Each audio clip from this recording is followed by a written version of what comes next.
सुप्रभात बच्चों, हम आपके बीच आज learning environment as a indicator of quality गुणवत्ता संकेतक के रूप में अधिगम वातावरण पर चर्चा कर रहे हैं, जिसमें हम आपको बताते चले कि अधिगम वातावरण जो है गुणवत्ता संकेतक के रूप में छात्रों के अंदर उसी समय आते हैं जब छात्र सीखने वाला हो, शिक्षक सिखाने वाला हो, एक दूसरे को समझता हो, एक दूसरे की समस्या के समाधान के लिए तत्परता दिखाता हो। जब दोनों एक दूसरे की समस्या के समाधान के लिए तत्परता दिखाएगा तो इन नियमों का जानना जरूरी है। नॉलेज ऑफ एक्सटेंसिव वातावरण, बाहरी वातावरण का ज्ञान, शिक्षक के पास बाहरी वातावरण का ज्ञान होना चाहिए। दूसरा, अवेलेबिलिटी ऑफ इंस्ट्रूमेंट के शिक्षक के द्वारा शिक्षक के बीच उपकरणों की उपलब्धता जरूरी है। शिक्षक और छात्रों के लिए जब उपकरणों की उपलब्धता होगी तो छात्रों की समस्या का समाधान हो पाएगा। तीसरी चीज है अवेलेबिलिटी ऑफ रिसोर्सेज, संसाधनों की उपलब्धता।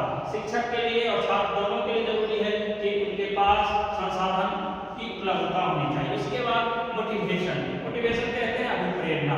अभिप्रेरणा शिक्षक और छात्रों के लिए इसलिए जरूरी है कि शिक्षक पढ़ाने वाला हो, छात्र पढ़ने वाला हो, तो दोनों एक दूसरे से अभिप्रेरित होकर के बहुत कुछ समय अनुकूल वातावरण भी बना पाते हैं और सही समय पर वो सीख भी पाते हैं। नेक्स्ट है पॉजिटिव बिहेवियर ऑफ टीचर, सकारात्मक व्यवहार, शिक्षक का सकारात्मक व्यवहार। शिक्षक का सकारात्मक व्यवहार शिक्षक और छात्रों की स्थिति और परिस्थिति पर निर्भर करती है कि शिक्षक जैसा व्यवहार करता है छात्र भी उसके साथ वैसा ही व्यवहार करते हैं और उसी अनुरूप अधिगम के वातावरण को गुणवत्तापूर्ण बना पाते हैं। नेक्स्ट है arrangement of learning by doing, के करके सीखने की प्रक्रिया।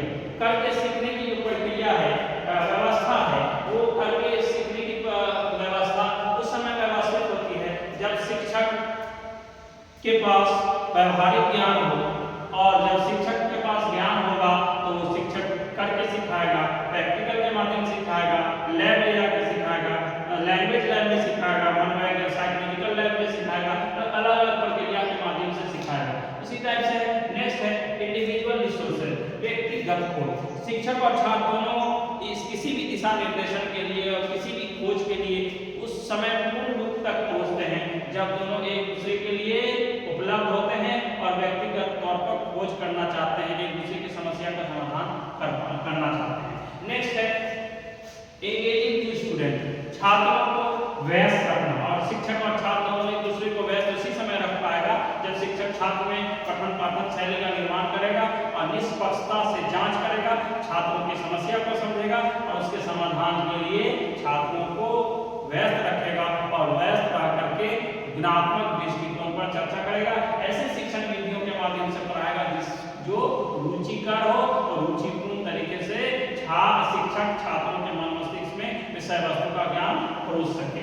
नेक्स्ट है ग्रुप एक्टिविटीज, सामूहिक रूप में जब शिक्षक कोई एक्टिविटीज कराता है तो उसके माध्यम से छात्रों को एक दूसरे के सहयोग के माध्यम से किसी भी कार्य को करने में कार्य कुशलता का ध्यान रखते हुए सही समय में वो काम हो पाता है। इसलिए ग्रुप एक्टिविटीज भी छात्रों के अंदर गुणवत्ता के अधिगम के वातावरण को बढ़ाने के लिए काफी जरूरी है। नेक्स्ट है क्रिएटिव कंडीशंस, कि हम आप अक्सर देखते हैं कि छात्रों के अनुकूल कंडीशन अनुकूल हमें इस बात को क्रिएट करना है, कैसा वातावरण बनाना है और वातावरण अनुकूल हम छात्रों को उनकी समस्याओं के समाधान के बारे में परिचर्चा करनी है। और छात्रों की समस्या के समाधान के बारे में हम जब क्रिएटिविटी करते हैं, छात्रों के पास कोई भी नई चीज ला के देते हैं तो छात्र इंटरेस्टेड होते हैं, रुचिकर होते हैं, सीखते हैं, समझते हैं और अपने हालात को बदल लेते हैं। इसलिए व्यवहारिक रूप में हम आपको जरूरी है कि हम छात्रों के कंडीशन को बदलने के लिए, छात्रों की समस्या के समाधान के लिए तत्परता दिखाएं,